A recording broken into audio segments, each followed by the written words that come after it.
Welcome to another Monte Carlo tutorial.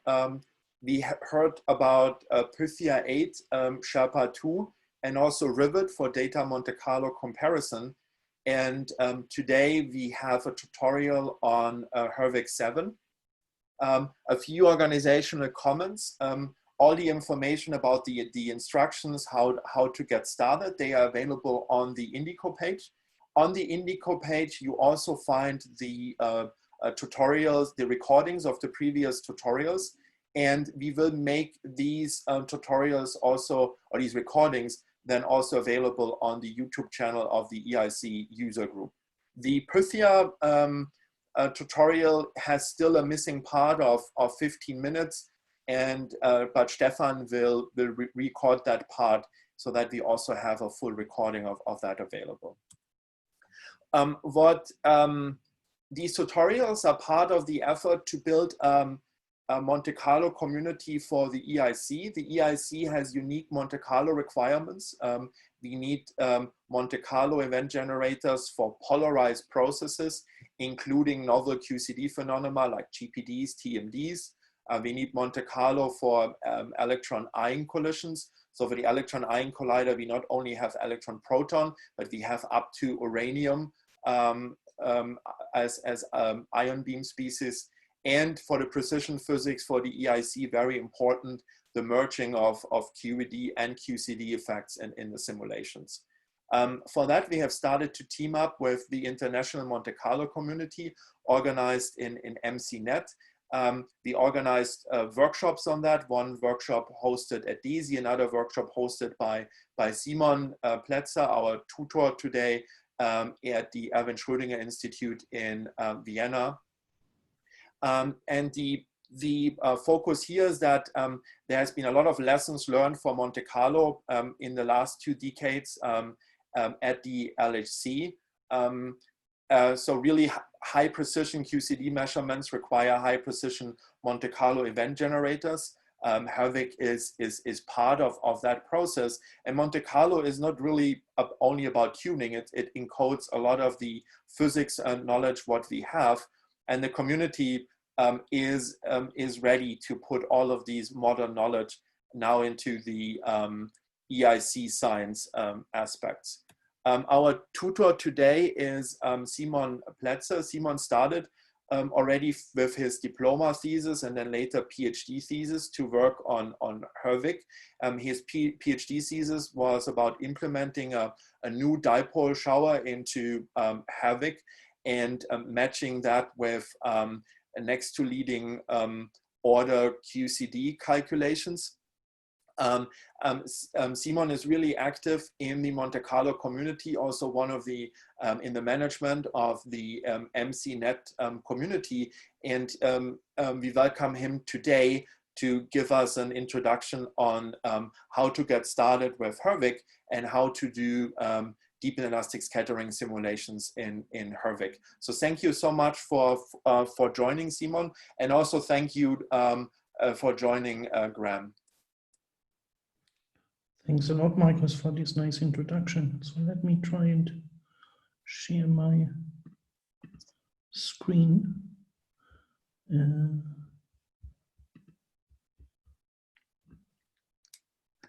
So I'm going to share the entire desktop because I will switch in between different windows while we progress through the talk. So today I wanted to introduce to the physics and also the technicalities and operation of Herwig 7. And it is true that we can simulate DIS, but as Marcus also remarked, the full sort of range of interesting phenomena at the EIC that is currently only in development, because basically our focus has really been LHC physics. But it is true that we can do DIS and that we will develop our capabilities towards ion physics as well. That is something which is in progress. And I should also say that this is, as all of the big event generators, Herwig 7 is a collaborative effort. So I'm talking here on behalf of the entire collaboration, which you can see by looking up our website. And I have Graham Nail today with me, who's also helped in preparing the Docker container you should all have pulled and which should be ready to run for giving you a first insight into what we can actually do. So what is Herwig 7?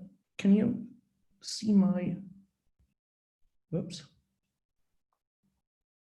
I see your slides, Simon. I see my slides, but somehow I failed to, now I can switch over.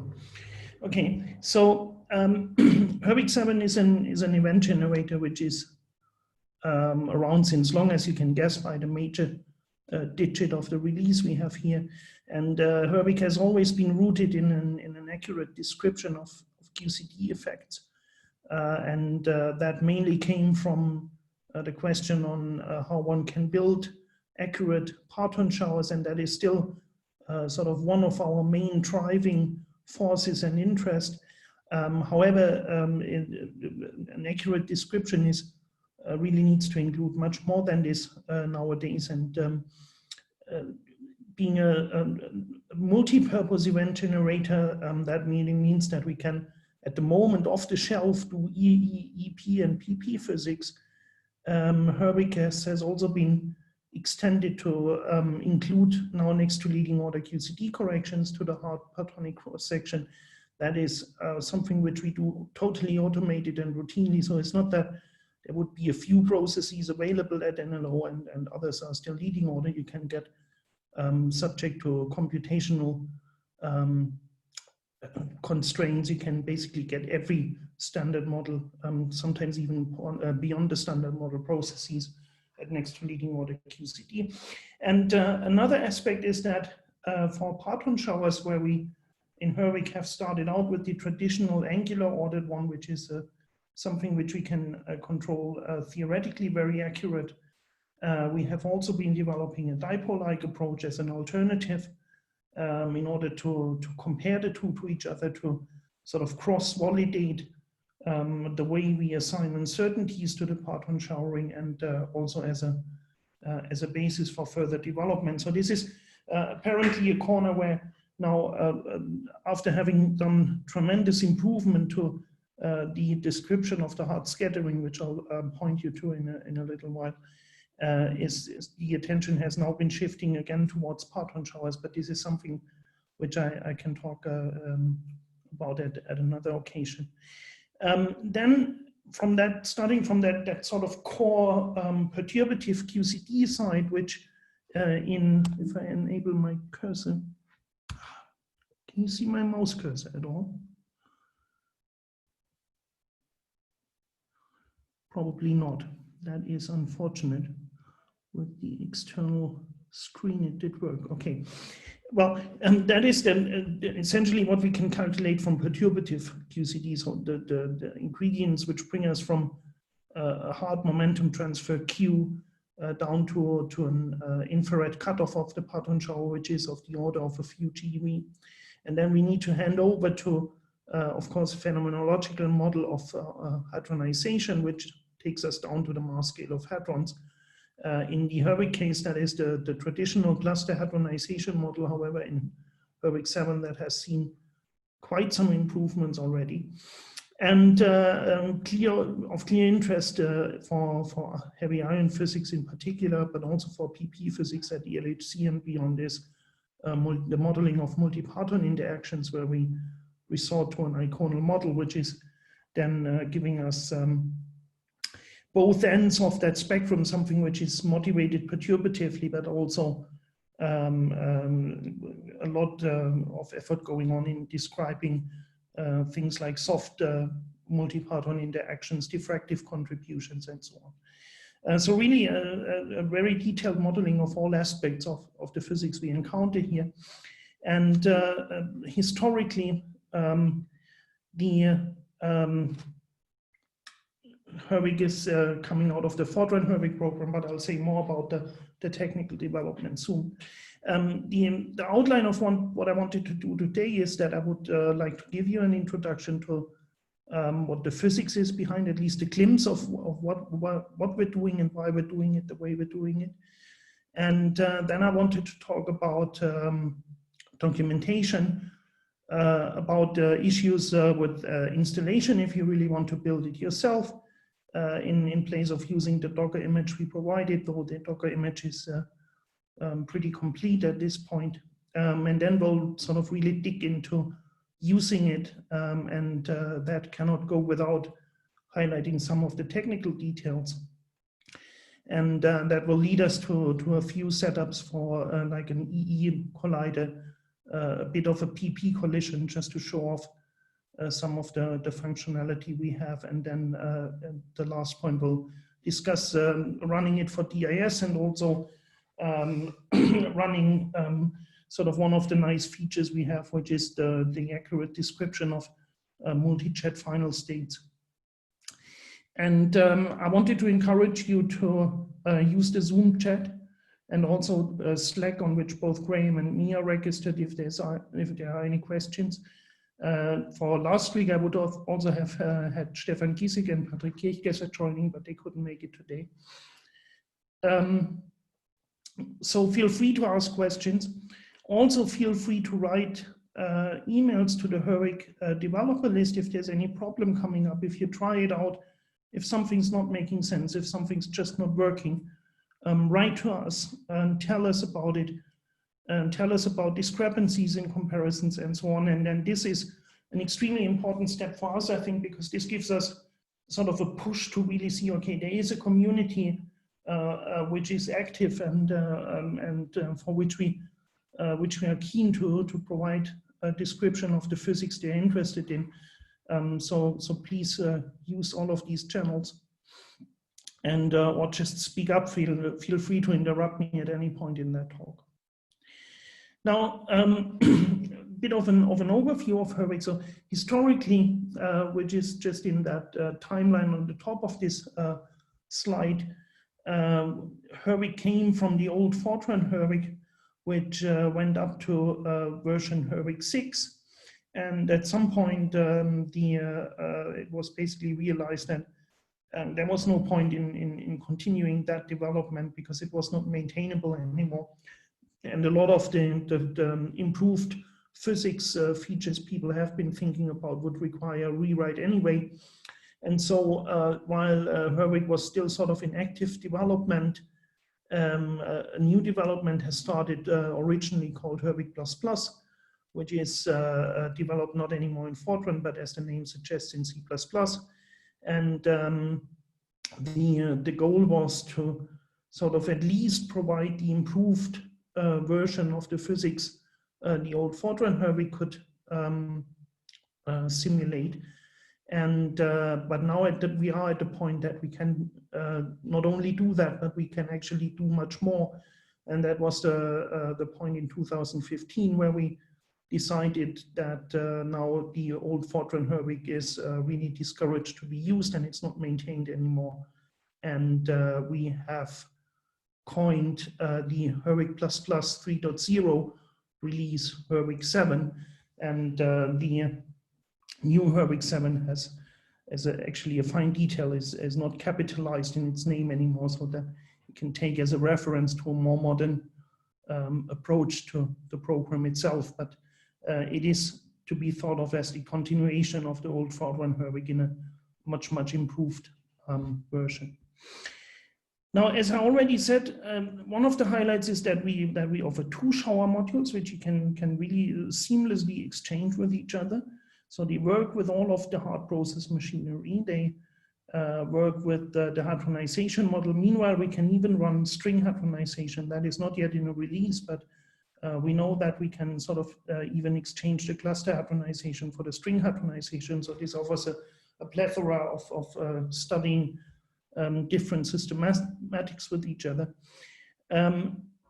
One focus on the Herwig 7 release, in which I've been heavily involved, was also to automate the matching to next to leading order QCD corrections and to obtain a multijet merged simulation, which gives us an accurate description of final states with several hard jets.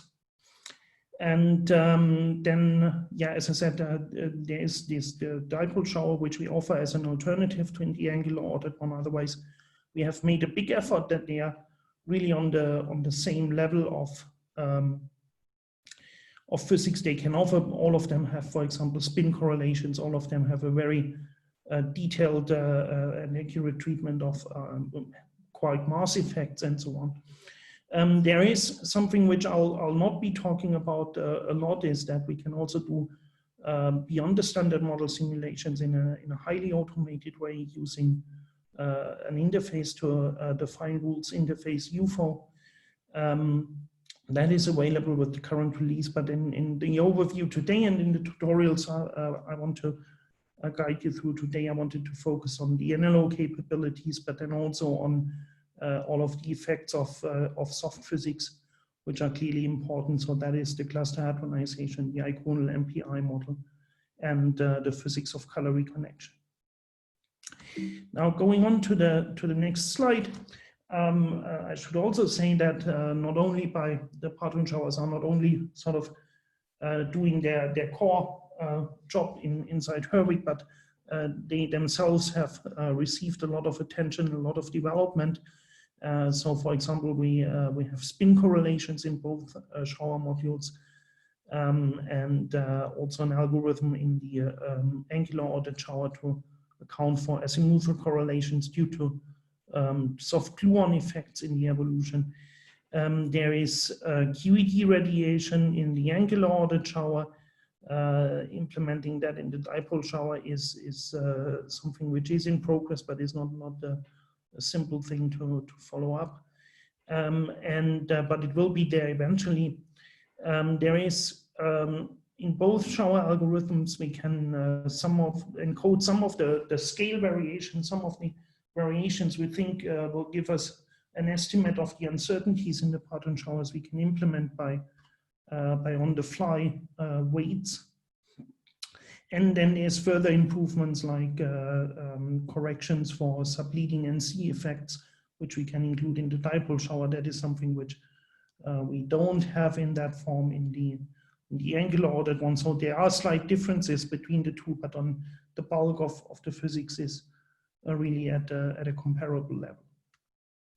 Now, going on to the hard process and the accuracy of the hard process, we have a very flexible way and a highly automated way of matching next to leading order QCD corrections to both of our Parton showers. So I've illustrated this here in two ways, which I want to use in illustrating further improvements. On the left side, you can just see a sort of a graph depicting the logarithmically enhanced contributions which we encounter in the QCD perturbative series, and we would think of our showers being at least capable of resumming the leading logarithmic contributions. Unfortunately, I cannot point to this. I tried to activate the pointer in the Keynote full screen, which used to work, but now it's there. Can you see the pointer now?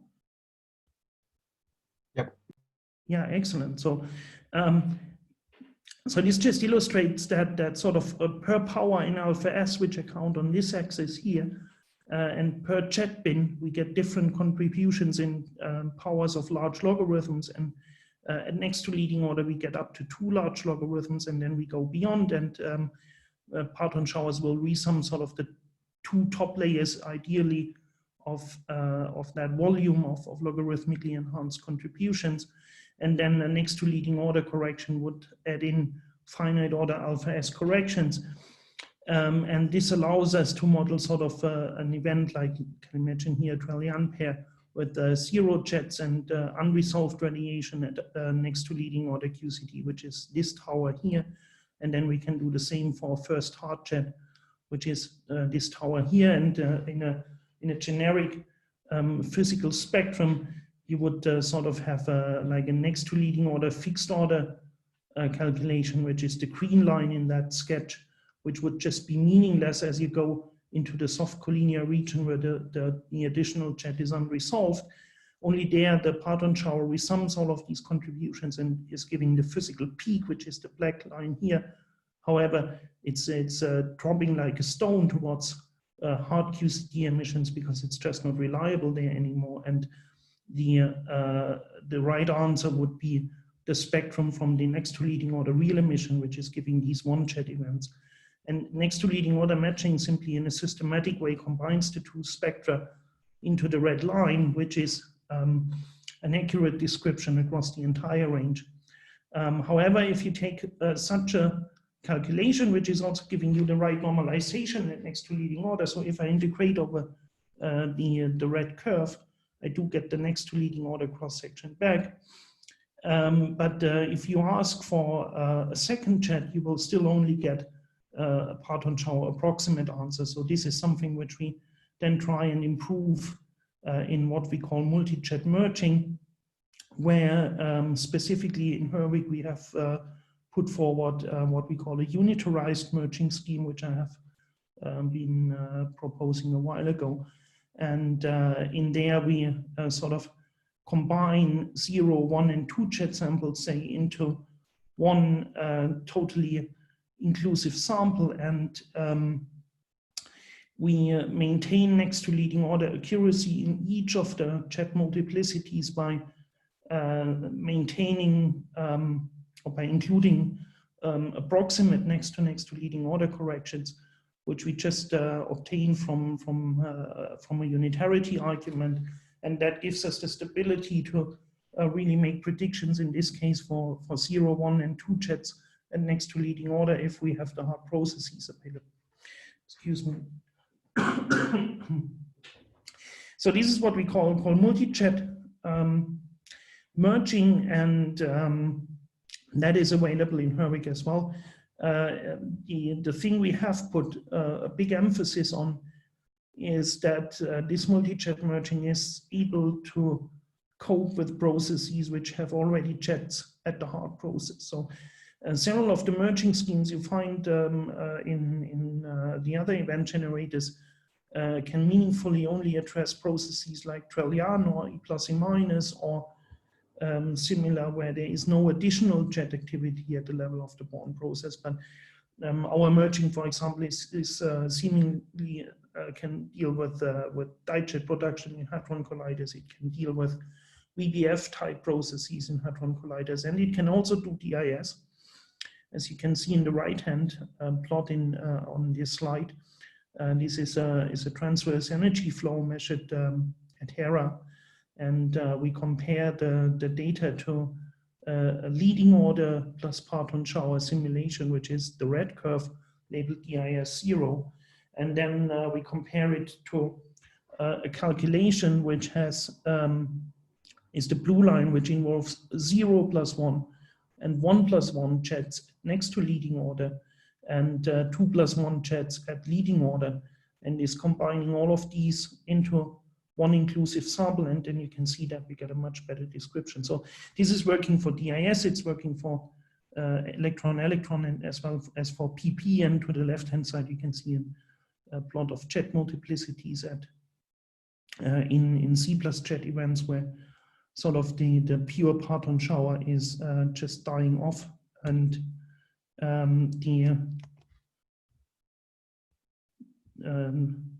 as we switch on the multi-jet merging, sorry, I just wanted to get my mouse pointer back.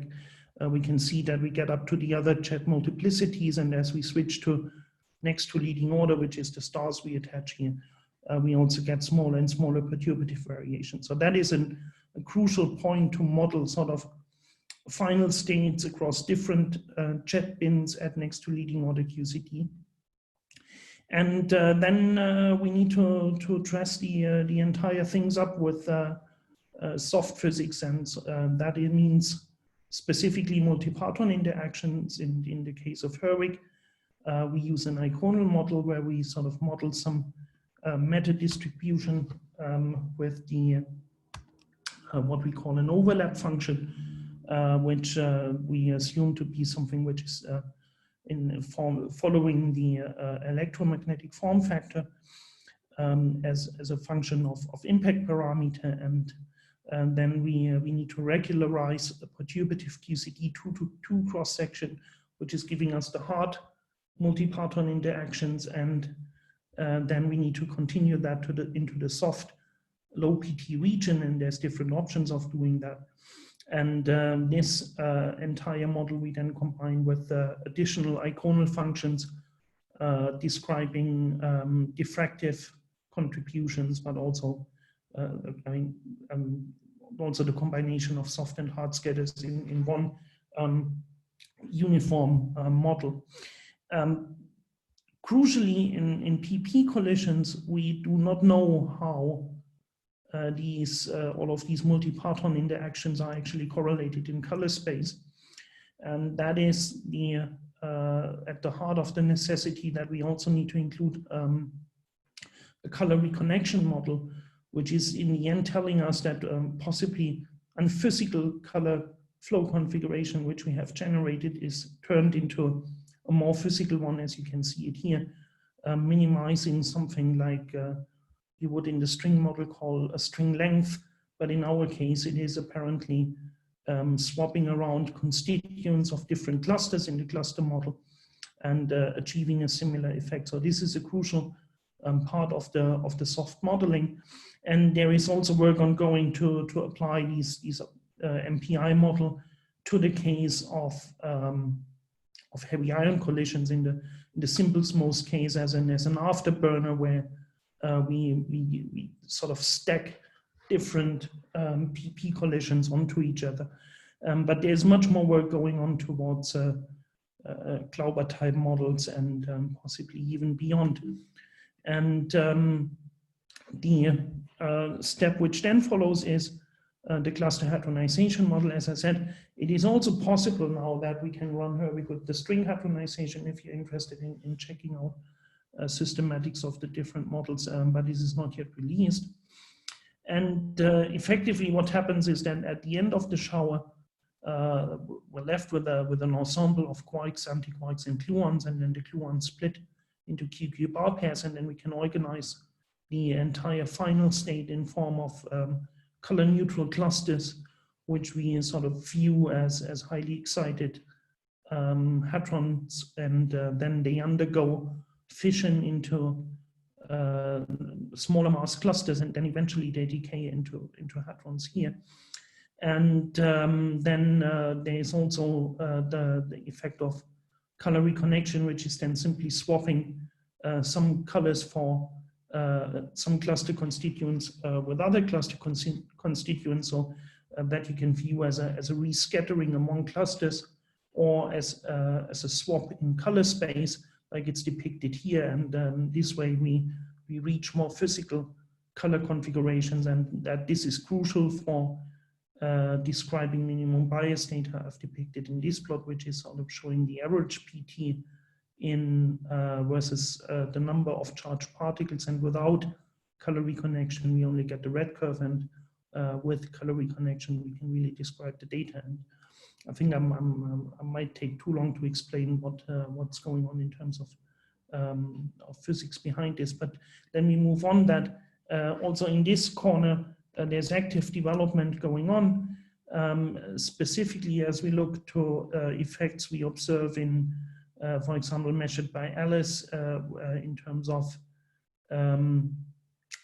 flavors, heavy flavors, proton to pion, that means baryon production rate. So we have a new model which is significantly improving the description of strangeness and the description of the yield of baryons, and that is all work in progress, partially already available in a release. So this is again, as our Parton showers, is a really active field of development, and can address a lot of details which we expect to be there in high multiplicity PP, but then later on also in PA or PA-like collision, like resolved photons. So just the last slide on the soft models. There's just to mention this for completeness, as I said, there's some effort on looking into the kinematic dependence of strangeness production. There's some work which is addressing how multiparton interactions correlate in space-time and how this impacts color reconnection. That is obviously something which is crucial for heavy ions. And I think at this point, I've told you enough about sort of what we have in the boat in terms of physics, and just ask me if there's anything unclear, or if you feel there's something missing or something which would need to receive more attention. Let me now go a bit into the technical details and how we will get started with the tutorials. I wanted to draw your attention to our Herwig website, which is at herwig.hebforge.org, and is containing a lot of information, and in particular a resource which we'll be using and which you should feel free to use and or feel encouraged to use in these tutorials is the tutorial section on our website. Also, a thing which we do with each release is that we sort of put each and every available rivet analysis and compare it to the current Herwig release run in various different modes of simulating the physics, and that you can see on the plots. Then there's obviously, you can download the source or our bootstrap script, which I'll come to in a minute. There's a section on tickets. You can browse the source should that be needed, or should you be interested to contribute, which is always possible. So we're always open to people saying, okay, I want to implement this and that. That is really a work which is greatly appreciated. This sort of is what we can offer at the moment. It is a living resource. It sometimes might not be totally up to date, but if you spot something, then also let us know. I should also say that we have a big manual being in progress, and which we hopefully are able to finish off this year, which is describing mainly the physics. So it's got a focus on describing the physics rather than the technicalities. And coming to installation and so on, I hope you all have been successful in pulling the Docker image and running it. But if you want to build it yourself, we are offering a bootstrap script, which is written in Python, and which is pulling in all of the dependencies Herwig relies on, and specifically with the enhancements we have done for the hard process. This is quite a bit. And but the Herwig bootstrap is just a convenience helper. So you run it in an ideal world. You run it, you point it to the installation location, and then it will build everything for you. It might even build a compiler for you if you're sitting on a system with a not up-to-date compiler, and then you can just activate and run it. Now, coming to today's tutorial. What I will do is that I'll closely follow a tutorial which we have been doing at the 2019 MCNet School for Herwig. And at this point, I also wanted to thank Patrick and Graham for a great deal of help in preparing this. And they have also been instrumental in preparing the tutorial for that school. In the instructions Michael sent around earlier, you should have been able to pull Graham's Herwig container for Docker, which is containing Herwig and the dependencies, and then we can run Herwig by a simple alias. So it will run inside the container, but it will actually operate on a working directory on your hard disk. And on top of this, there should be a tarball.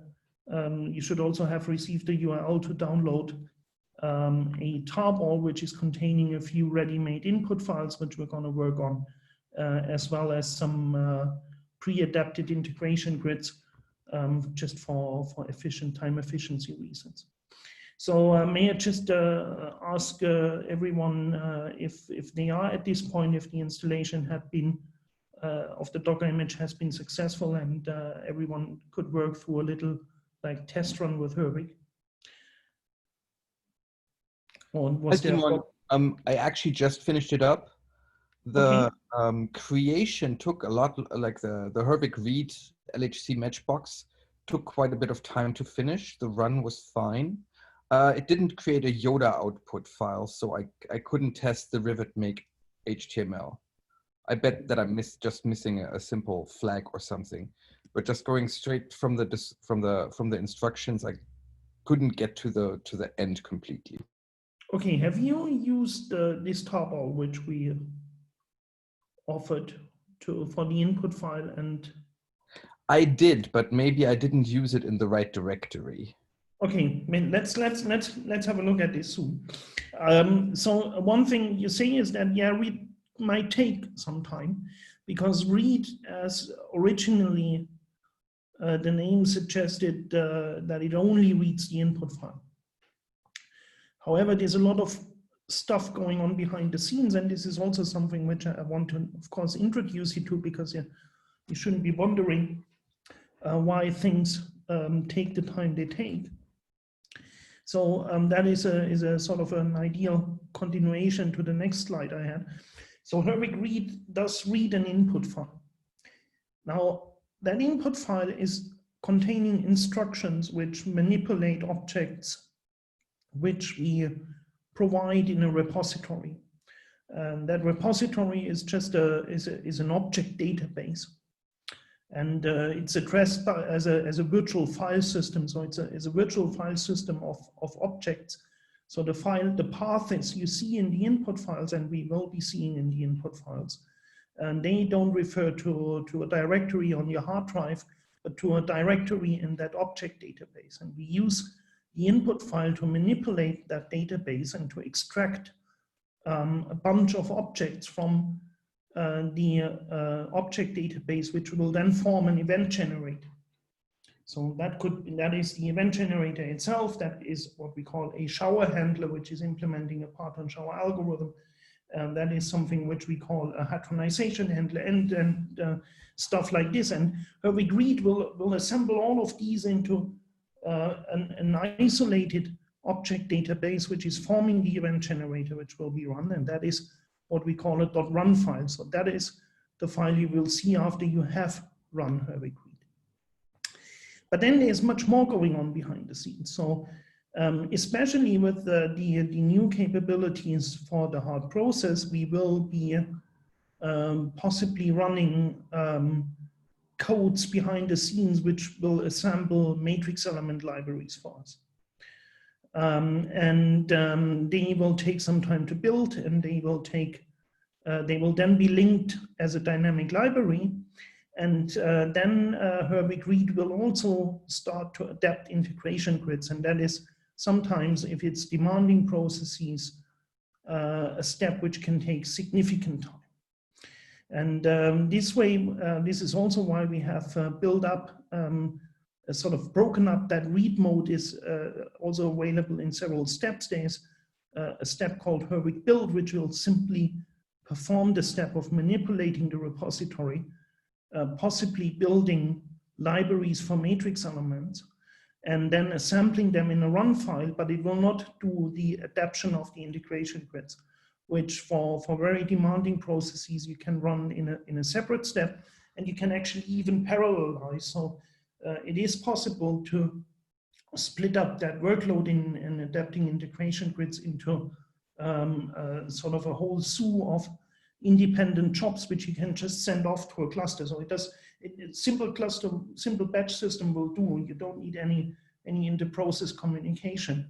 But then you can easily parallelize that integration, and then collect the integration grids, and then we can start the actual event generator run and generate events, which we then either write out as HAPMC or we analyze them with Rivet. It's also possible to write built-in Herwig analysis if there's special needs, and then there's a lot of information about the run, which we'll be looking at in a minute, in output and log files which Herwig generates. So this is just to the workflow, and that sometimes the read step, despite the simplicity it suggests, is actually quite involved and might take some time. That also brings me to a bit of more explanations of sort of what is going on behind the scenes. As I told you, there's several modules involved, and I wanted to focus on the hard process and specifically the question of how we build that hard cross-section. And there's plenty of options here. So we have what we call matrix element providers, which are sort of dynamically built and loaded libraries by this core matchbox module. Amongst these are MadGraph or open loops, but also other specialized libraries. Then we have a significant library of built-in matrix elements, and then which run independent of this matchbox module.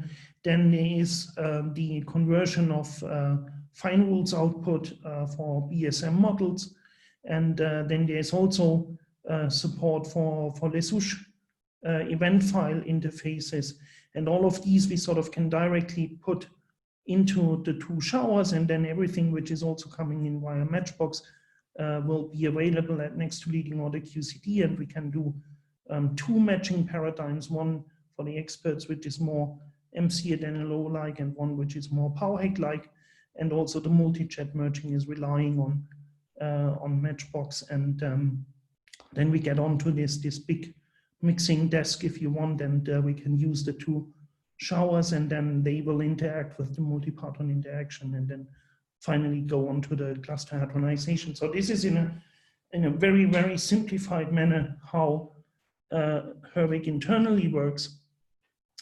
And the output again then is, as I said, is mostly HabMC and or Rivet, which is internally also interfaced via HabMC. And with this, I wanted to start the actual tutorial. And if you have all successfully unpacked that Herwig tarball, let me switch over to my terminal, then I can show you what should have happened. So if you have pulled a Docker image and then unpacked the tarball, you should see three input files, lab, LHC, and DIS, obviously with unique names here. And you should also see this Herwig cache directory, which contains some of the integration grids already, that things don't take up too much time. But you can also try out many different processes here, and you should be trying out new ones. And I think the first task now is that I would like everyone to look at this lab matchboxing, which is describing E+ E- collisions, and just make yourself a bit familiar with the structure of that input file, and try and sort of think about what's going on. And then in a second step, just try out that read step and try out the run step for a few thousand events, and then check what has been produced by that run. So I think that would be sort of the first group exercise, and I'm gonna briefly go with you through that inputs file myself, or we can just take a sort of a 5-minute break. You can have a look at it yourself, and then I will guide you through it. And of course, you should be asking questions, anything you feel is interesting. Yeah, hi Simon. So I just tried this, and I think you're right. I was just in the wrong directory. That's why I recreated everything from scratch. So now I can do a Herwig read LHC matchbox in very quickly. Mm-hmm. But then when I try the Herwig run, what I get is Herwig event generator not available. Check if LHC matchbox in is a valid run file. Oh, you should be running the run file, the .run file, not the .in file. So this is going back to the slide I had on the operation. Herwig read and Herwig build and integrate, they will produce a .run file. And the argument you need to give to Herwig run is the .run file. But I don't get one of those. Which is the object database we have just built. So let me set the aliases. So when I tried to reproduce the instructions, I always worked in that Herwig directory, the one which you create when you unarchive that tarball. And I Herwig cache. No, Herwig cache, you should not be operating inside Herwig cache. Herwig cache is really additional data which is needed to run the event generator. So what will be ending up in Herwig cache is, for example, these additional matrix element libraries which we compile, the integration grids, some cached information on color structures and things like this. So in real life, you should not be needing to manipulate anything inside Herwig cache. Just think about this as a black box. Yeah, I think the confusion comes from inside the Herwig share files, there is an LHC matchbox, which is like our example input card. So if you run Herwig read LHC matchbox in a directory which doesn't contain it, it still will find it and produce a run card in whatever directory you're in. That is right, Graham, thanks. Yes, yeah. So it seems like it's doing something, but it's actually running the default example we ship with Herwig. So maybe I can share my screen and show what's happening. Yeah, sure. Yeah. I think for that, Simon has to stop. Oh, sorry. Yep, that seems to be working. There are more people joining. Can you see my screen now? Ah, there we go. Not yet, Collier. Yeah, There we now go. I can see it. Yeah. So I just did the tar ZXVF. So I now have this batch box in, so I can now read.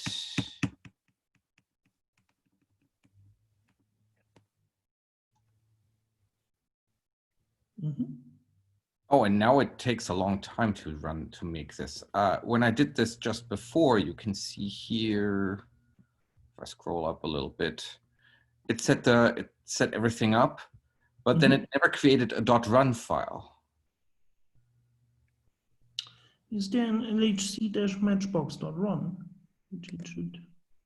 No, I couldn't find one.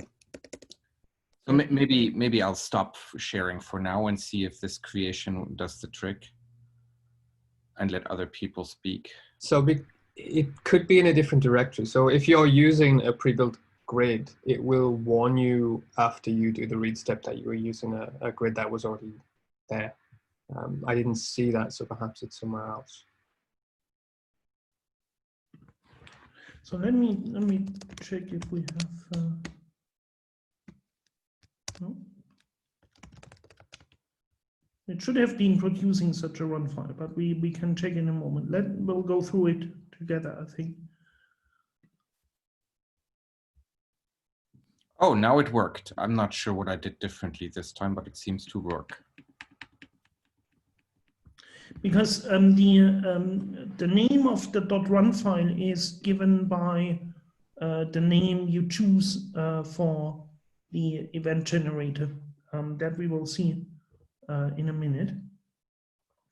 So let me briefly guide you through the input file, and then we will see a few things, I think. So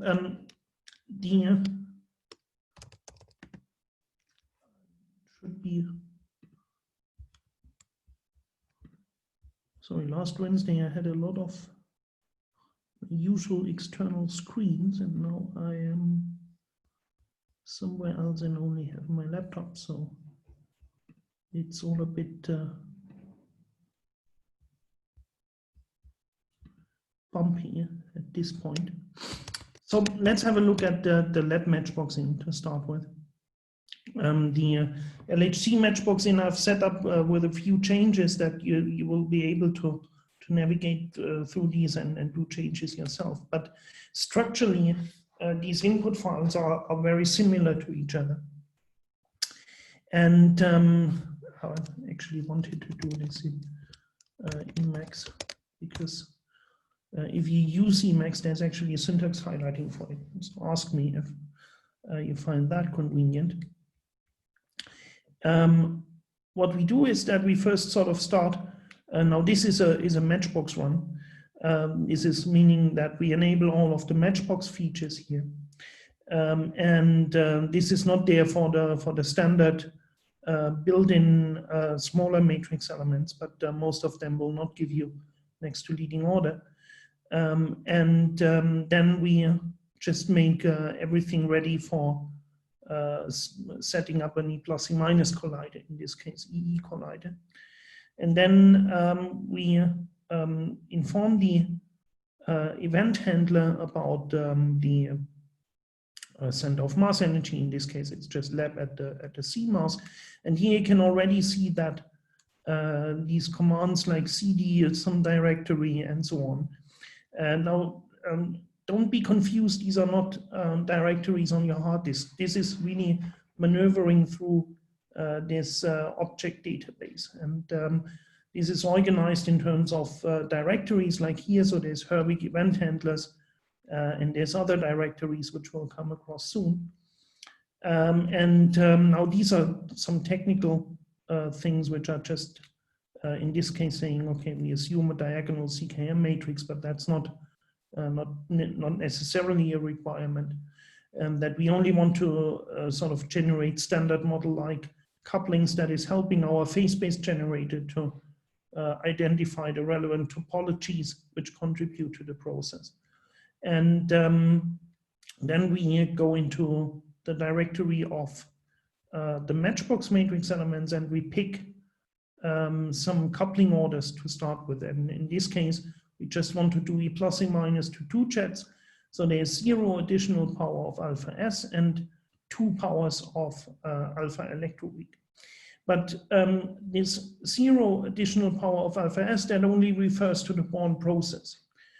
So this, if you run this input file, you will actually get E plus E minus to 2 jets at next to leading order QCD, which is at order alpha S. But in order to identify the process, we start with the couplings for the process, and then we just specify that in this case, we want to do E plus E minus to 2 jets. And sometimes you want to produce on-shell electroweak bosons, which are then further decayed to simplify the process. These are additional settings in this case. And the important changes which come with the matchbox processes is these combinations of matrix element providers, and these we'll discuss in a minute. So these here tell you that we want to use MatGraph for providing tree-level amplitudes and some other library to provide one-loop matrix elements. But this is then all technicalities. We can use FastJet to identify additional jets in the hard process if we need to identify them. So we could, for example, have asked for E plus E minus to 3 jets, and then use some jet definitions. And then there is the question of choosing scales. So this factory object, which is sort of a big object, which is assembling all of these matched next to leading order processes, that is using certain scale choice object. There's a bunch of them available, which is also mentioned in the tutorial. And then we can sort of combine the different matchings with the different showers. This is sort of part of this mixing desk, which I illustrated earlier. And in this case, we want to do the angular ordered shower, which is called default shower here, together with the MC at NLO type matching. And then we can do variations. We can do scale variations on the hard process. We can do variations of the shower scale. And eventually we will be able to enable Rivet, as you've also discussed this probably with the other generators. Or you can enable in this line just a plain HepMC file output if there's another tool picking these up. And now these hard scale profiles we can discuss later. This is just a default setting for lab. And eventually we do save the event generator. So here we have produced an event generator object. It's sitting in this generators directory of the object database. And here we instruct Herwig to now isolate all of the objects which make up the event generator out of the repository and package them up into this .run file. And the name we give to this .run file is lab-matchbox in this case. So if we read this input file, we will get a .run file named lab-matchbox. And this is already bringing me to one remark in setting up these processes. If you make changes which will alter the hard process cross-section, then you should be picking a different name if you run it in the same directory, because then we will be needing to produce new integration grids, since the integrator needs to adapt to a changed behavior of the hard cross-section. So one of the exercises I wanted to advertise on this slide is that you should try and switch to the running a leading order simulation with the dipole shower. And so the hard process cross-section changes. It's not next to leading order anymore. It's not matched to the angular order shower, but it's just using the dipole shower. So it will be needed to reintegrate. And we'll see that, I'll just show it in a minute, that then you need to pick a different run name. But then we can make further changes like switching off different components, like we can do a CD into the event handlers directory, and we can switch off, for example, the showering by just setting the reference to the cascade handler to be null, or we can switch off hadronization by setting the hadronization handler to null. So let's have a look at how this works, and you can try this out yourself, but I will, for the sake of completeness, just show it in here. Let me just point out to you the current contents of the directory. So the Herwig cache will not usually be there. It will be created. I've just provided it at this point to speed things up. And then we can do Herwig read lab-matchbox.in, and it will do something, and I'll explain to you in a little bit what it does. So the first thing we see is that it determines what processes contribute. Now it's clear that for E plus E minus to 2 jets, we have the Born process, which is basically giving us one subprocess per quark flavor. And then as we have requested next to leading order QCD, we also have a real emission contribution. So we need to know about the processes for E plus E minus to 3 jets, but this is just radiating off one gluon. So there's only yet another 5 processes. And then in this case, it says it will prepare Born and virtual matrix elements. That means leading order and one loop matrix elements. And at this point, for example, if we had not used a built-in matrix element as we do now, the Matchbox module would have loaded, say, open loops and requested the matrix elements. And then it will also prepare the real emission matrix elements with the appropriate infrared subtraction terms, which we need to cancel singularities and match to a Parton shower. And then this process setup is finished, and then it will adapt the integration grids. Now in E plus E minus, this is rather simple. However, also in this case, I have provided you with existing grids. And Herwig will warn you that it is, in this case, it is reusing a pre-adapted grid.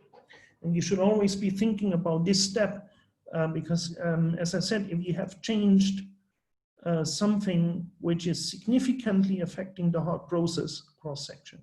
And that typically means changing from leading order to next to leading order, changing different coupling orders, changing different matchings.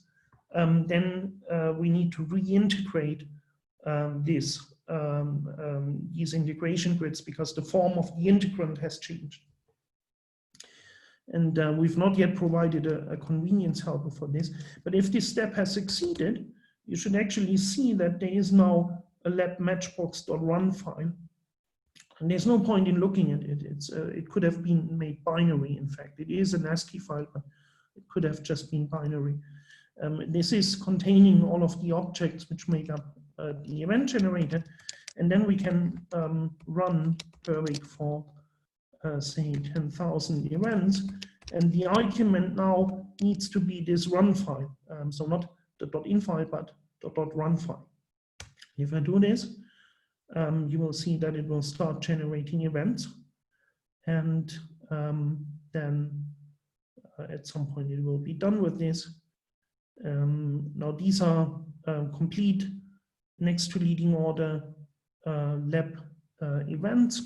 And one of the things we see is that there is one analysis handler which is always running, which is checking that nothing's got screwed up or screwed up to a varying level in the process of event generator.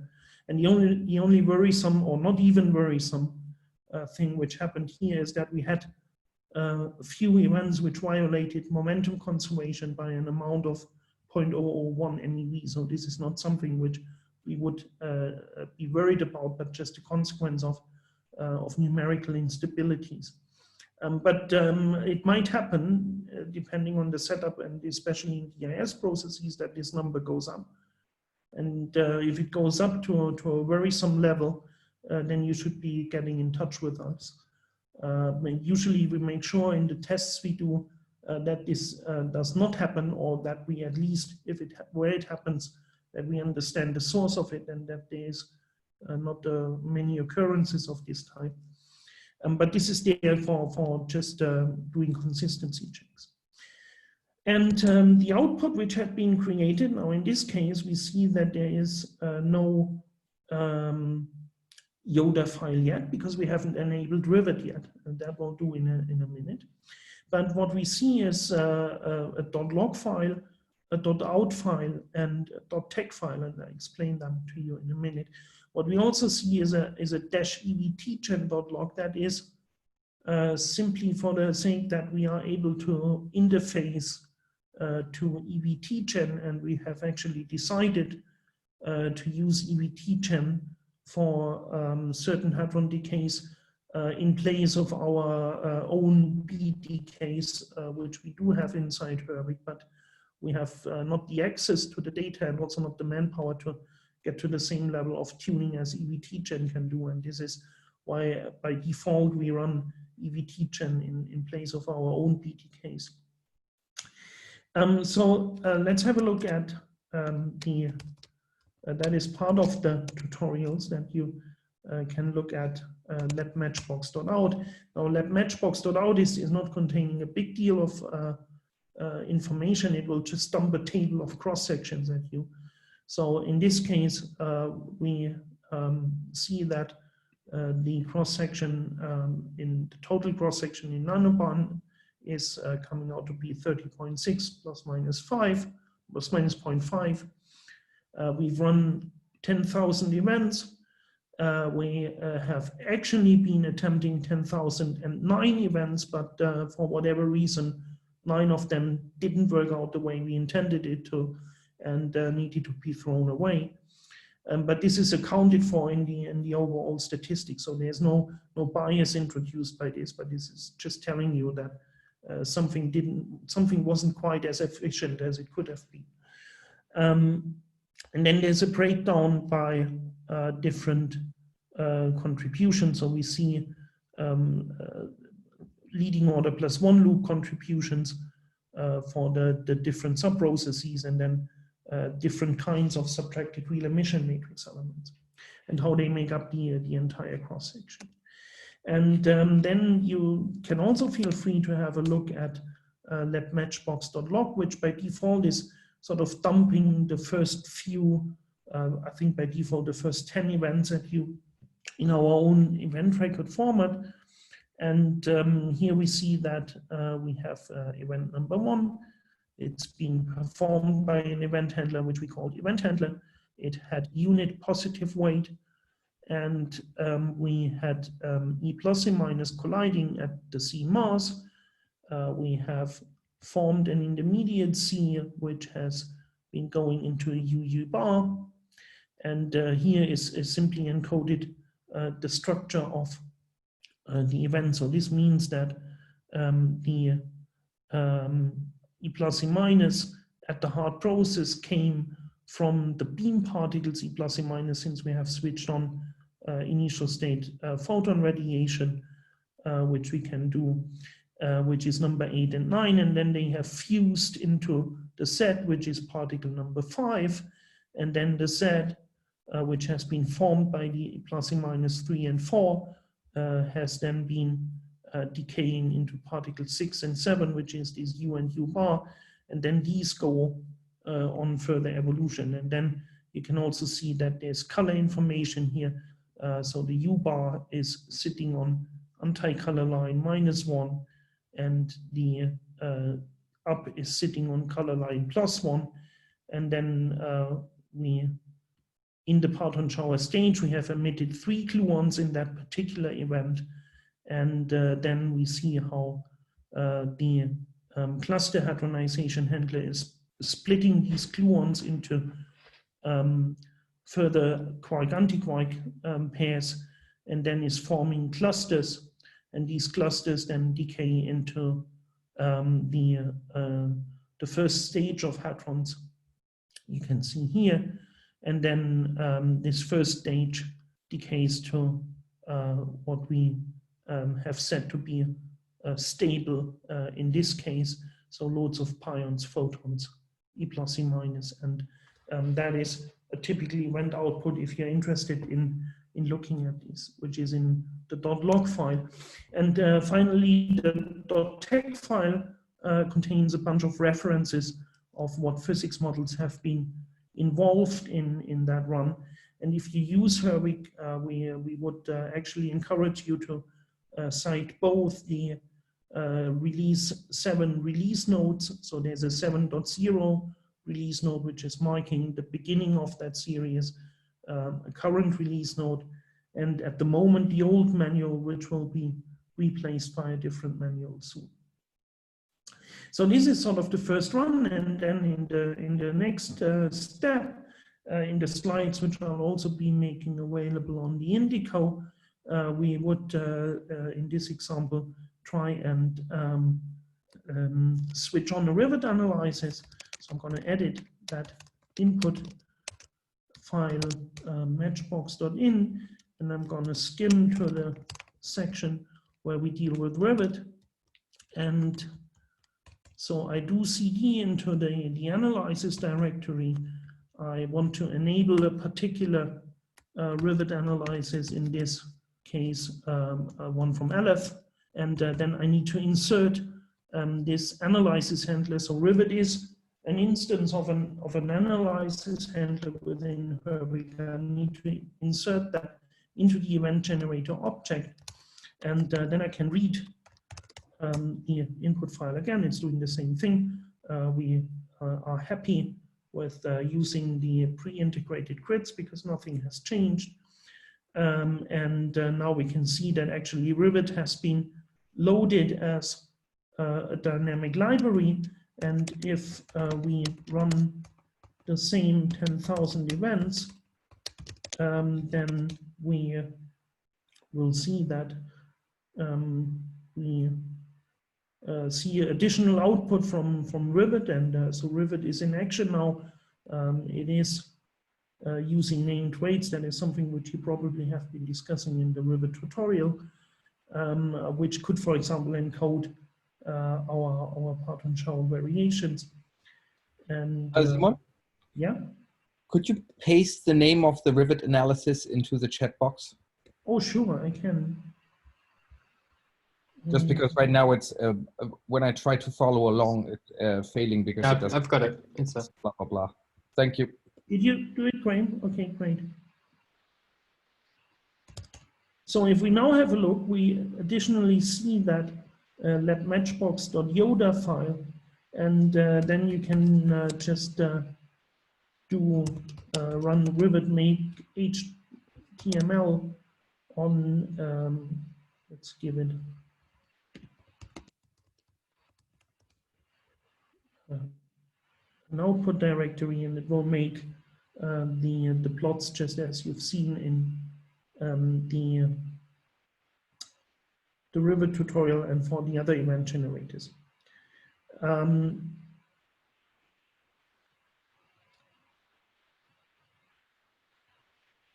Oh, come on.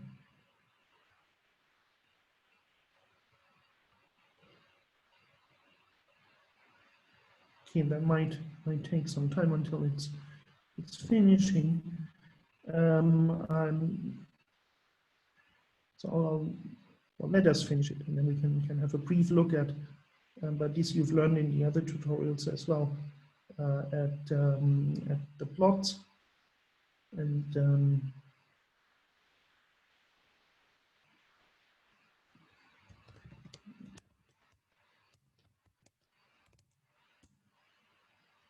So it is now plotting, and we can see that we get a rather decent agreement with lab data. So if you're interested, as I said, if you're interested in more of these plots, then I can want to point you to the plots directory. So here you can see, can compare Herwig 7.2, which is the current release series, with E plus and minus data, say, and I could just have looked up that particular analyzer. I don't remember which one it was, this one here, and you can actually see the whole plethora of different release versions, different levels of Parton showering and matching and merging, and compare these. You can even download ready-made high statistics Yoda files if you're interested in looking through these. So much to the usage of Rivet. And the next thing I was advertising on the tutorial is that we would switch to leading order and a different shower, and also say in an example switch off the hadronization handler. So let's have a go at this. Let's go to labmatchbox.in. The big mixing desk is here, and in this case, I want to switch off MC at NLO with the default shower. I need to comment this out, and then I want to run just leading order with our dipole shower, which is reading in this snippet here. And in this case, I have now changed the hard cross section, and I will need to change the event generator name to also reflect this in the grids we adapt. And as I said, on top of this, I actually want to change the switch of hadronization. So if I go back to the slides, I need to go into the event handlers directory, and I will then want to, in this case, say, set the hadronization handler to null. And if you do this, and then we can read the input file again. And you see there's less stuff going on, because for leading order, we only need Born matrix elements and nothing else. And we have integrated new grids. And we have created a new run file, lab-lo.run. So this you should keep in mind, that with this mechanism, one input file can actually produce several different run files. And we can then run some events with this new leading order run file.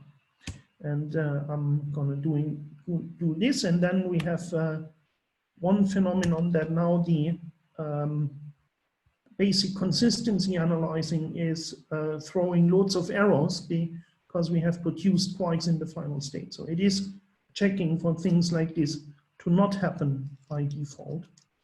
And what we should instead have been using, if there is no need to control this in very detail, that if you want to switch off hadronization and other things, you should instead, you could have used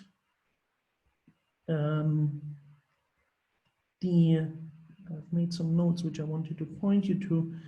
You could have instructed the basic consistency to not be checking for quarks in the final state, but all these whole steps are all a bit cumbersome. So what I wanted to advertise with this little tutorial here is that the more easy way to do this is to read another snippet which has an obvious name, namely PQCD level, perturbative QCD level, and it will only give you the hard process plus the Parton showering. So in this way, you can easily switch between the full simulation and the simulation only taking into account perturbative QCD contributions, and then you can evaluate hadronization corrections. So let's have a go at this one. If I enable this again and I read the input file, we integrate again, and then I run the few events at leading order and now only at perturbative QCD level. And now you see the warnings have been switched off, and we could actually do the same plots we have looked at before at Parton level and observe some funny effects. Now, I think there was some hands being raised. Could you please just speak up, because I have too many windows open at once to see. I only saw it in my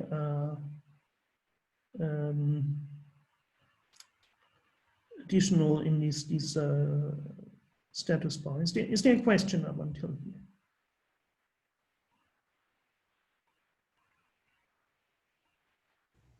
I mean, I do have a question. My question, so what I can see is that I produce number by number the exact same output that you do. So it tells me there's a seed being set somewhere. How do I change the random seed? Yes, so this you can do with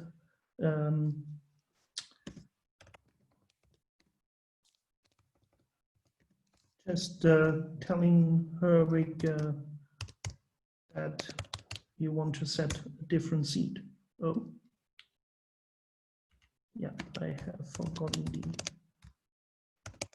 one file. So now it is running with a different random seed. Where I've put that option minus seed, and you can also, of course, get all of these options if you just run Herwig --help, and it will tell you about the commands we've been discussing: the read, the build, the integrate, the run. If you do this parallelization of integration steps, you need to merge the integration grid. So there's one additional complication in here, which is covered in the tutorials. You can set the number of events, the seed, which we have been just doing. You can specify additional tags to an event generator and so on. So these options are all documented in on the website as well. And the seed, does that get saved out somewhere? So if you hand me some data file and I want to recreate it, can I find out what seed was used? Unfortunately, well, it does. You can see it here. It's encoded in the file name eventually, because if we have changed the seed explicitly, it will append the seed to the name of the Yoda files and the log files and so on. But this is currently the only way it's encoded. Okay, thank you. Good. So I think if there's no other urgent question at this point, let me move on with the slides I've prepared. And the next slide is basically going into or digging into this LHC.in input file. I think given the time we have already taken and the things I still wanted to show you, it is sort of just another exercise of getting used to this this steering with the input file. So I would encourage you to work through this, and we can look through the input file, which is the default one with a few modifications. And let me briefly guide you through the modifications I've made in there. So things we could be looking at, for example, is that we use the shower handler, but we switch off final state radiation, or we can switch off initial state radiation if we want to do that. And here you can see this for the shower handler. In case you want to use the dipole shower, you simply replace shower by dipole shower, but otherwise they behave at this level, they behave the same.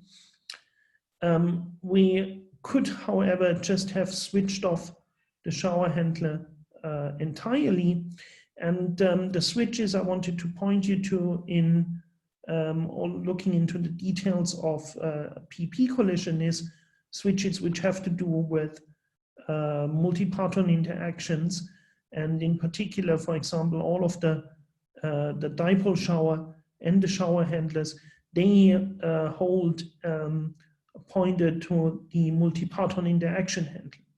So if you're interested in switching off multiparton interactions, you can simply get the cascade handler pointer inside the event handler object. And inside the cascade handler pointer, there is an MPI handler pointer, which you can set to null. And in this case, no multiparton interactions will take place. The reason that the shower handler is actually holding the multiparton interaction handler is because multiparton interactions, one way or the other, are always interleaved with the showering. That is made more explicit in Pythia, as far as I understand, but also in Herwig, we cannot avoid that this happens, as we need to account for the loss of energy we have due to initial state radiation. But at the same level, you can control, for example, switching off decays and just looking at the primary hadrons which come out of our clusters. And you can set like a C times tau limit on what you consider stable. And then, as we have just seen, we could switch off hadronization. However, for most of the time, it's actually more convenient to switch off these things using this PQCD level switch, because this is handling stuff more consistently.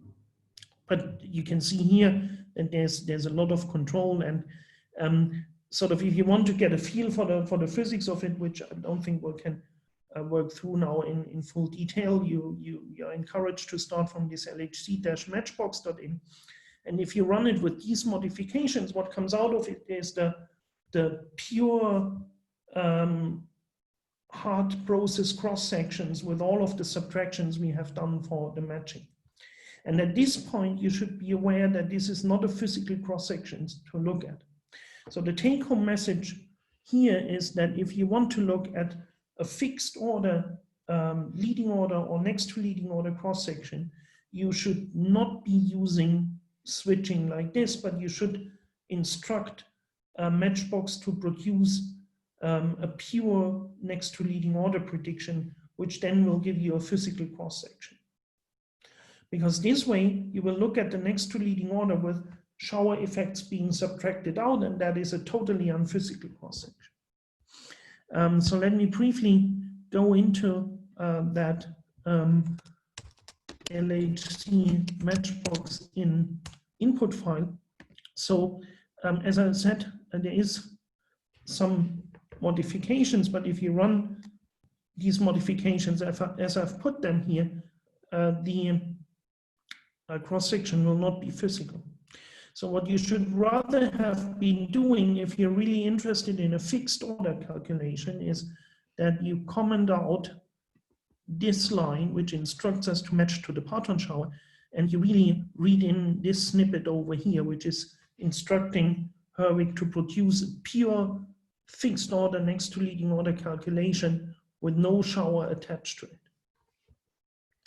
So this for completeness on these switches. And the other thing I wanted to highlight is a bit geared towards physics, which is also going on in the collisions in the EIC, that we can, for example, change the intrinsic PT smearing for partons inside the proton at the low scale. So that is in a sense connected to TMDs. So we would expect our showers to give a quite accurate description of the evolution of TMDs, but the sort of the non-perturbative input we steer by this intrinsic PT smearing, and that you can set for the angular ordered shower in the switch, which is being pointed out here. The dipole shower, in the dipole shower, I've at some point introduced a somewhat more elaborate treatment where you can do different scales for depending on whether we have a valence or a C parton, that's a different story. So this is the way you can switch these initial conditions and then really compare, for example, how the peak in the Trillian PT shifts or similar quantities in DIS. Now this is what I had in mind with showing you this LHC-matchbox.in input file. And this also brings me to the point of highlighting that we can do much more than just the processes we've been looking at, thanks to these external libraries we're using to calculate matrix elements for us. So you could equally well have said, okay, instead of Trillian, I want to have C plus Jet.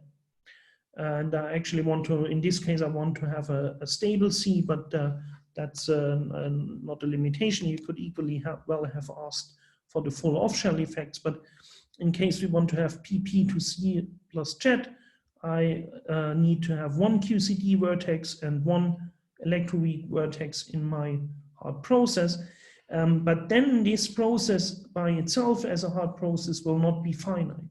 So this process is only well-defined if I have a well-identified jet. And this I will need to instruct Herwig by reading a definition of jets in PP collisions, and then I actually request that there is at least one jet. And what this essentially is doing is that it will enable fast jet. So fast jet is not the only jet finder we rely on. We have a quite flexible interface to jet finding, but fast jet is the default we're using.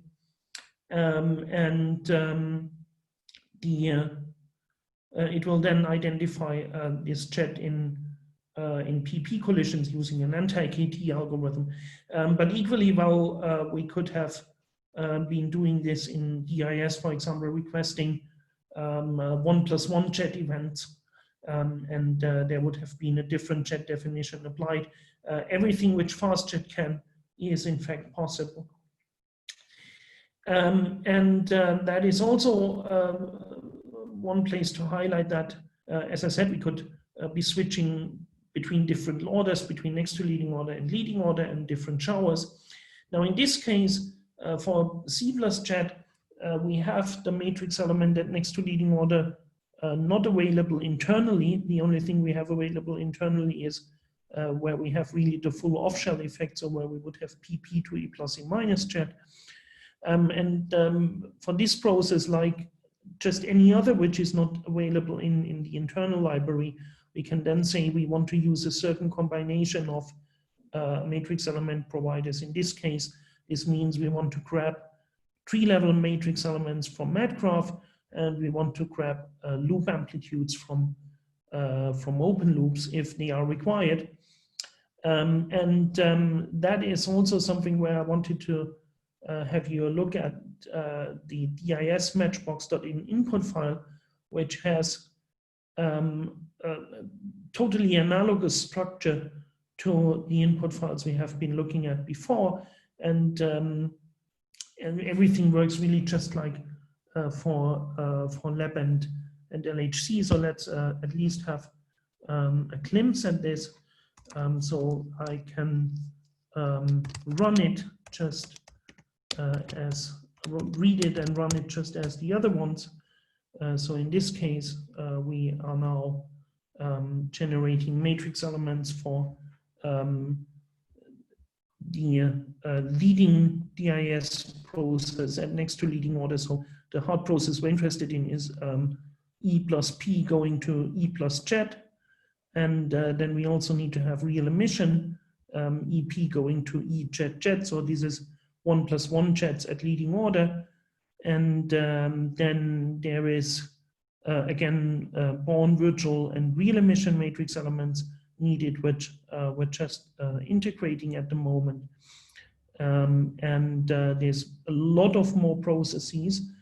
There is also processes which are which need to have a bit more adaptation. So this is why it's taking a bit longer.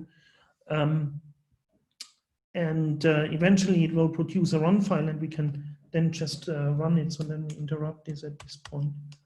Oh, what happened? It's just going on. Control Z should do the trick and then kill %.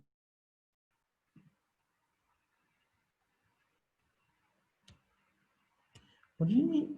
Control C is not working, which is fun, when Graham might have the answer to that.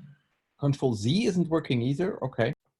Well, it's because it's the container running, so... Yeah, that's a bit strange. Control D coming from the sometimes container. I think if you don't start a container as an interactive, then Control C indeed doesn't work, and you need to kill the. Okay, it's done it's done soon. Okay. So I just wanted to have a quick look at. So it's done now. So you can see it's been producing DIS matchbox.1. So this is really DIS at next to leading order QCD. It's including QED radiation of the initial electron beam and all of the subsequent event generation. So I can run, let's just do a few because it will be slower, I'm pretty sure. And in this case, it's a standard Hera setup, I think. So let's have a look at a few events that you can see that it is really capable of doing DIS in full beauty. So I can look at a DIS matchbox.log, and there you can see I'm colliding 30 Jeff electrons with 920 Jeff protons. And in this case, I've exchanged a rather low Q square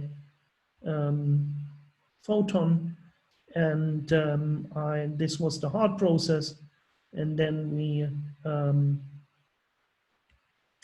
that's a boring one. That is a very, that's unfortunate. That's an event which had not radiated from a QCD point of view.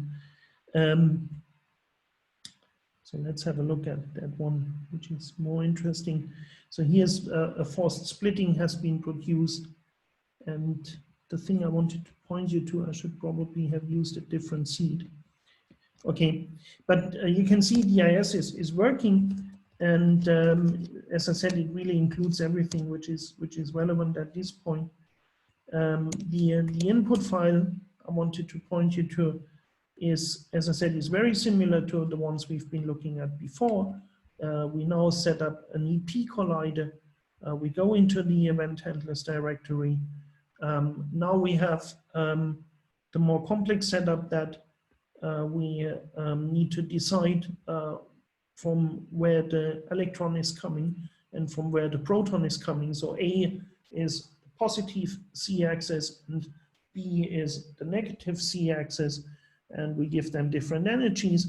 But otherwise, in this case, it's just the leading process, no additional order in alpha S for the Born process. This doesn't imply that we don't include QCD corrections, and two electroweak vertices, and then we ask for EP going to EJet.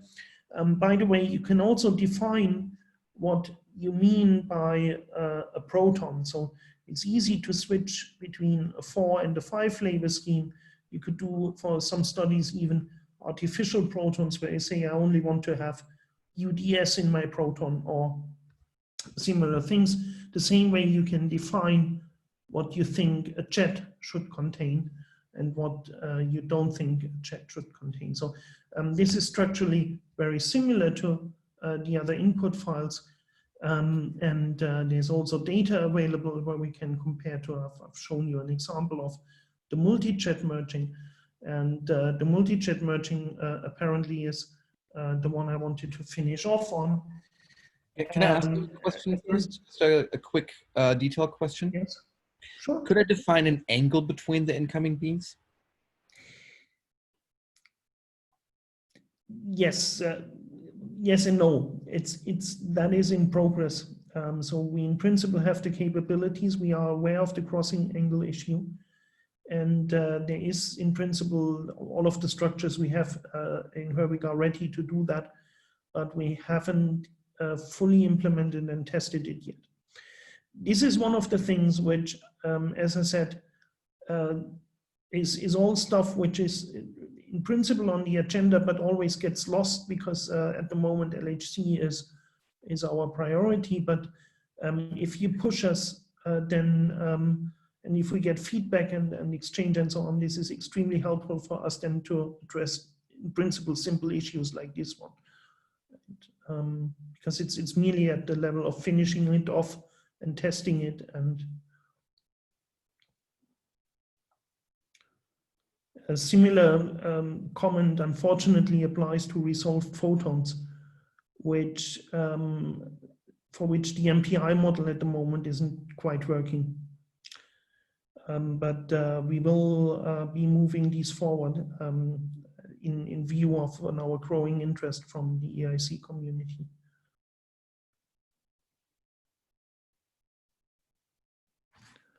Thank you. Are there more questions at this point?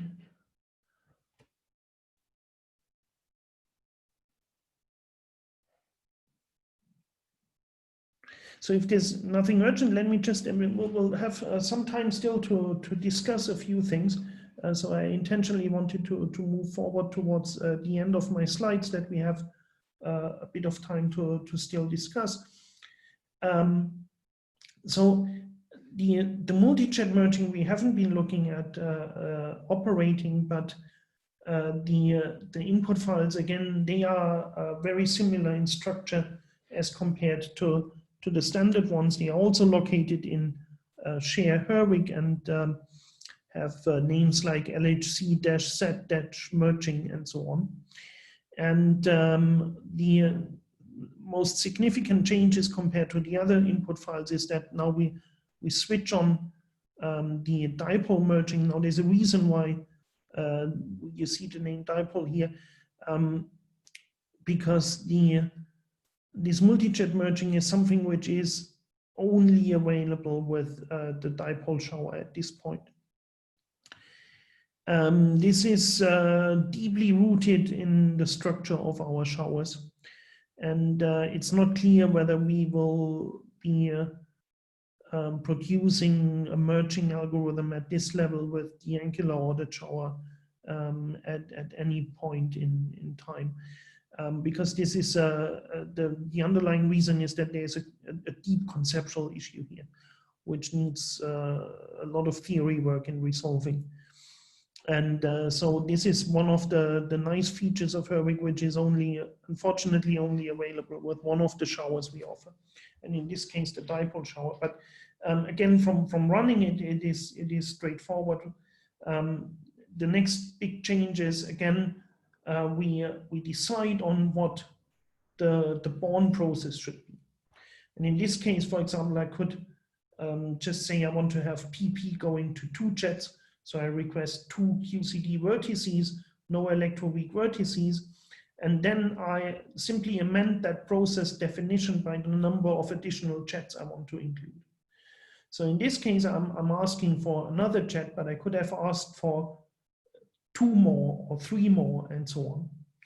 And then it will work out the merging of these processes at leading order. And then we can specify how many, in increasing jet multiplicity, how many processes we want to obtain at next to leading order accuracy. So if I say NLO processes equals 1, in this case, we will get the 2-jet process at next to leading order, but not a 3-jet one. But if we would have included another additional jet, like if I put another J here, and I say NLO processes 2, we would actually get a sample which has 2 jets at next to leading order, 3 jets at next to leading order, and the 4th jet at leading order only. Now, these merging algorithms, they necessarily come with another ambiguity in form of an unphysical scale, which is this merging scale, and that should be varied in order to assess the uncertainty of the prediction. And this is also not entirely independent of the sort of final class of observable one wants to look at. So there's a certain sweet spot which is not easy to identify.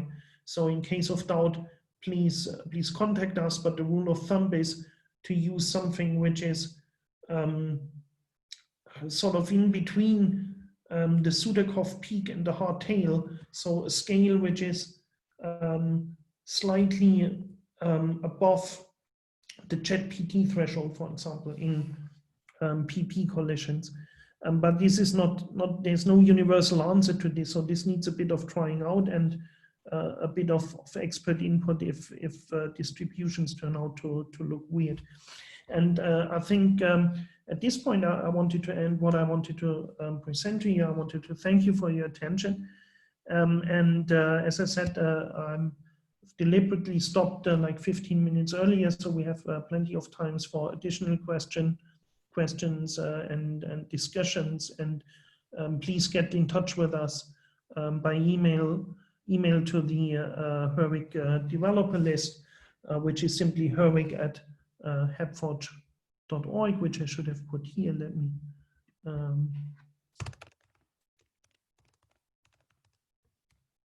Well, you put the address in. Thank you so much, Simon, for giving this tutorial. This was really, really helpful. Thank you.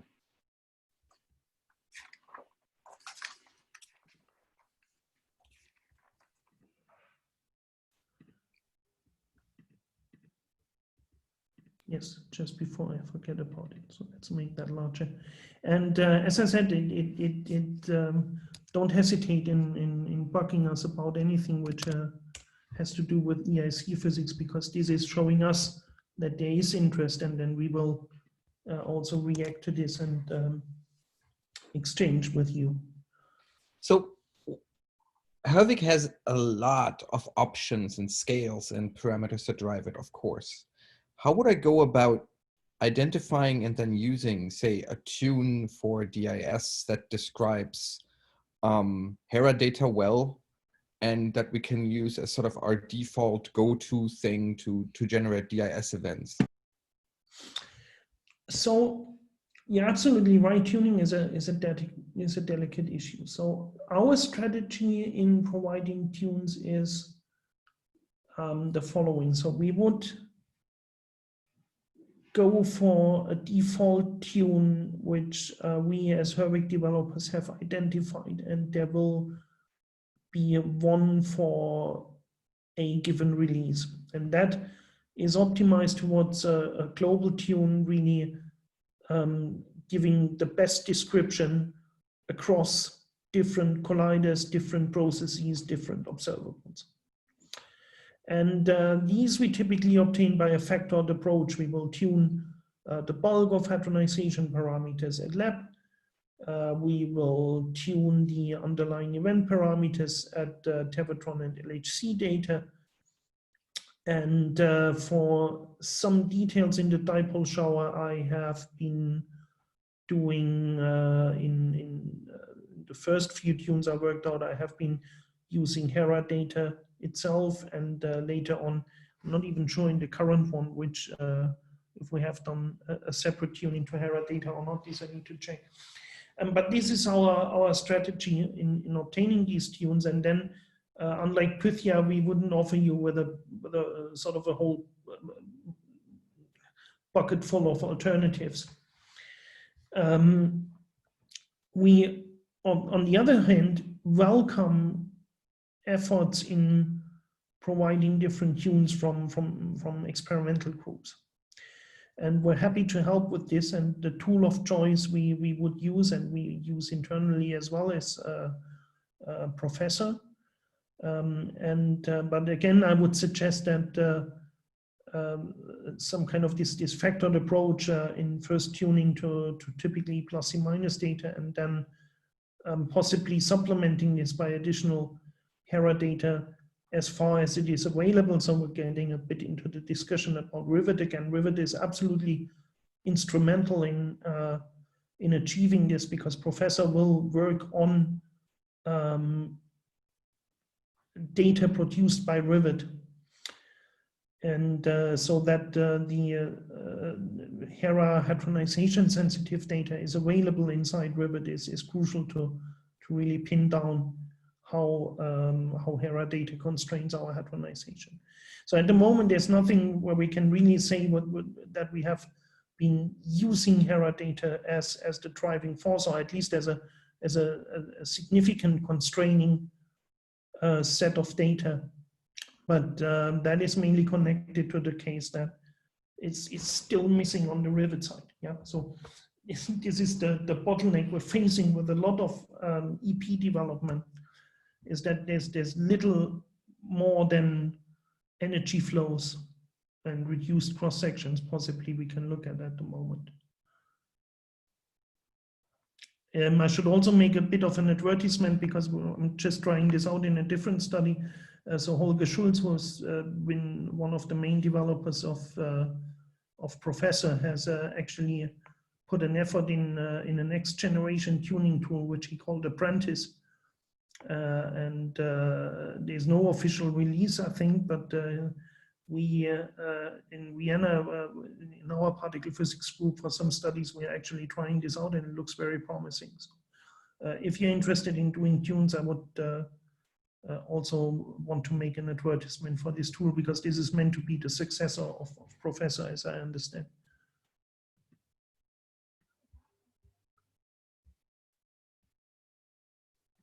But if I were to say start with this DIS input file that we just gave, that we just have, would you say that this generates a reasonable description of what you would expect at EIC if I would just plug in the numbers different? Or is there a lot of further tuning necessary? No, to zeroth order approximation, I would definitely agree with this, right? But I mean, it's the best we can do. It is next to leading order QCD. It's got initial state QED radiation. It has a hadronization, which, I mean, the problem is the hadronization is only constrained by lab data, but so it is for LHC. Yeah? We're not doing a dedicated LHC tune as far as hadronization parameters is concerned, because we would be expecting that the cluster model is halfway universal across these different providers, across the different collider setups. But this is one of the physics questions and one of the interesting interactions I'm looking forward to that we actually can ask. I mean, is this true? Right? Is this a true assumption? Is hadronization at NEP behaving the same as it is in E plus E minus? We are seeing signs that it's not behaving the same at LHC. So this is an interesting feedback loop I want to look forward to. But at the moment, you should be using it as is. It's the best we can do. Yes.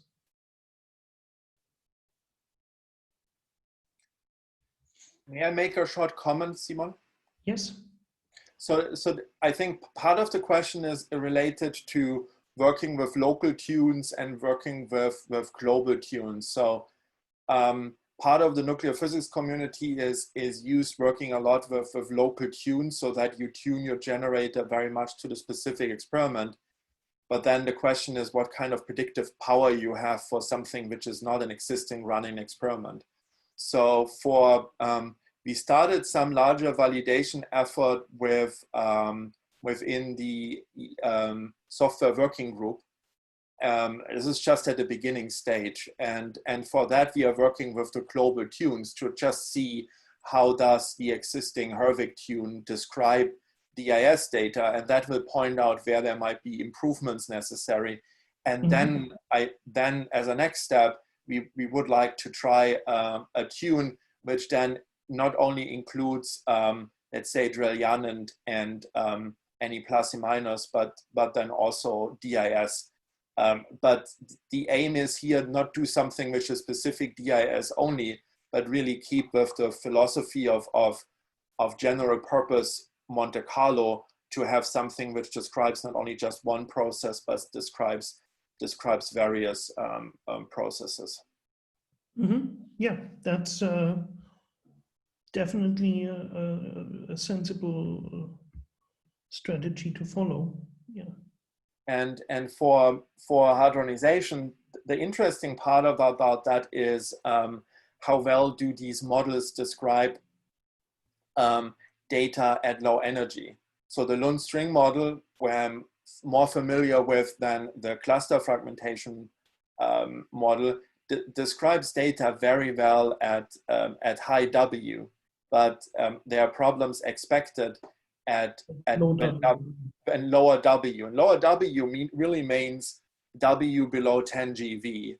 However, it still describes rather well, let's say, Hermes data, which has a W which is clearly below 10 GeV. So it's really hard to point out at which moment it exactly fails, and that is something where also our community might be able to help to really study hadronization data at low energy. And low energy really means 12 GeV JLab, and see how well this is described by Lund and cluster fragmentation.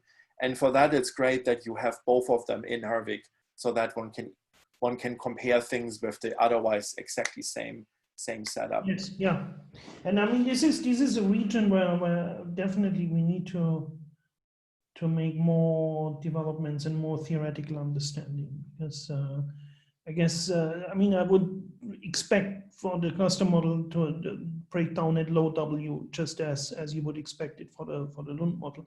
Now it might accidentally work, right? But the problem is that you're getting so sensitive to.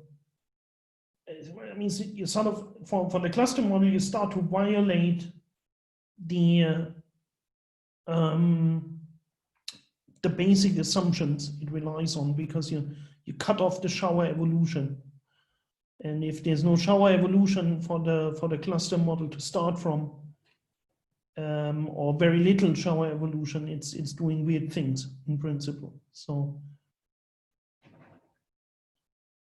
it's definitely interesting to look at this and to point out that it breaks. Yeah, this is the only thing which will trigger development.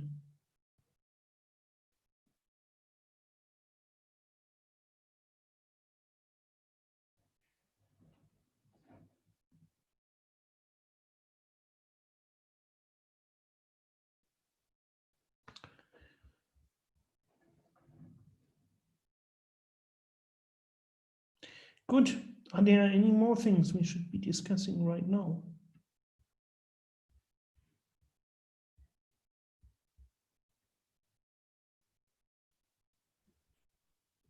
Let me just say thank you as well. That was very good, and gives me like a running start to where I can start playing around with Herwig and see what it produces. Great. Good. I That have was a pleasure for me. I have one more question. I mean, so there are a couple of generators around, and you got a little bit into the discussion about what Herwig is special, but for what processes would you in particular suggest using Herwig? Let's say over other generators. I would naively say, but I might be completely wrong with that. For instance, Open Charm and beyond the standard model searches, that these would be so heavy flavor that would be strength of Herwig. And I understand if you don't want to. You won't get a recommendation from me like this, Marcus, right? I think the recommendation I can do is to say in places where the three big multipurpose event generators are able to describe the same physics, or in principle able to describe the same physics, it's important to compare them with each other, because for several of the components which are relevant, we just cannot make a reliable estimate of uncertainty, which would be based on some first principle argument. And so we do, of course, think about how we could assign an uncertainty estimate to the physics we're modeling there, but this always requires that it's being cross-validated with a different approach. So it's desirable that you compare the different approaches as long as they are able to describe the same physics. And having said that, if there is a generator which is solely able to describe some physics which the other ones cannot do, then it's actually desirable that the others make an effort to describe the same physics. Now, I mean, as I said, I've been pointing out a few things in which I think Herwig is special, and that is certainly that we have always been putting a lot of emphasis on very accurate Parton showering, and that is continuing this effort. So whereas despite the fact that we have a lot of development going on in the soft physics, we're certainly not at the level of flexibility and amount of models and amount of dynamics which we can put in like Pythia is. But looking at sort of different weights being put on different corners of the modeling, this shouldn't, let me say it like this shouldn't lead to a statement, use only Pythia for this corner and use only Herwig for the other one, but it's even more sort of repeating the thing I said before, that it's vital to compare the two generators to each other. Then if you maybe see that there's a huge discrepancy, then you might ask, okay, how is Pythia doing this in detail? How is Herwig doing this in detail?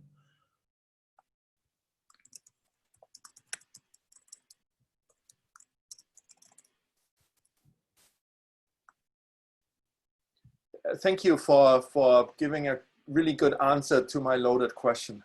Thank you. Yeah, actually, I would like to echo what Marcus just mentioned and what you, Simon, just described. So I had experience with running the heavy flavor with both generator Pythia and the Herwig, and also cross-check it with the HVQDIS for the high X region. And what I found that there is really a huge discrepancy, and that's why we switch actually to Herwig, because it provides more closer, results to the HVQ DIS rather than PFIA. But at that time, I used the PFIA 6 and Herwig 6, so I don't know if there was some development and improvement for the next generation of. Well, there's a pretty clear statement on using Herwig 6. Don't use it anymore. No, the Herwig 6, I told, the Herwig showed really good, performance compared to the HVQ DIS, compared to the PFIA. And that's why we actually switched to this event generator in our studies. And as I mentioned, that we touched the special phase space, like high X region, and maybe there is some discrepancy for the PDFs and so on. But I was very happy that we have 2 event generators so that we could cross-check each other for that. Mm-hmm. Yeah, maybe is aware of these things, right? That is important, right? That we sort of, if there are discrepancies, that we are aware of this. There might be an explanation for this in terms of just that one model or the other isn't capable of doing it, or it might be as simple as pointing to a stupid bug. Yeah. So my question, I probably missed something because I was sort of not 100% concentrated on your talk. Do you have the crossing angle in the PFIA 7 or the Herwig 7 version? Because not in a release yet, but we are well aware of the issue of making it available, and we have all of the structures. It just needs finishing, but in a release.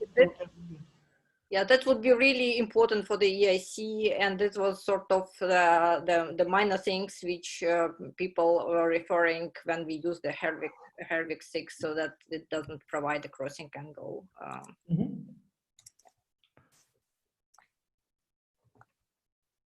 Let me maybe add something to the discussion which we had before with Julia, Simon, and Trolley myself.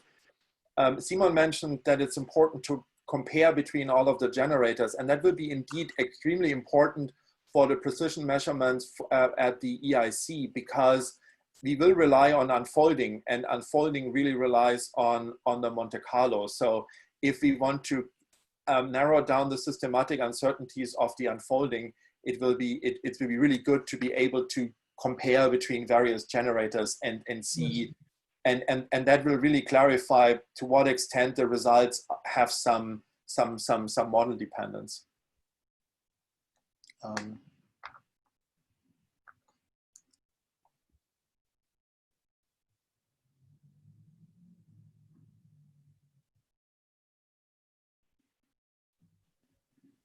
Okay, so I think I'll stop the recording now.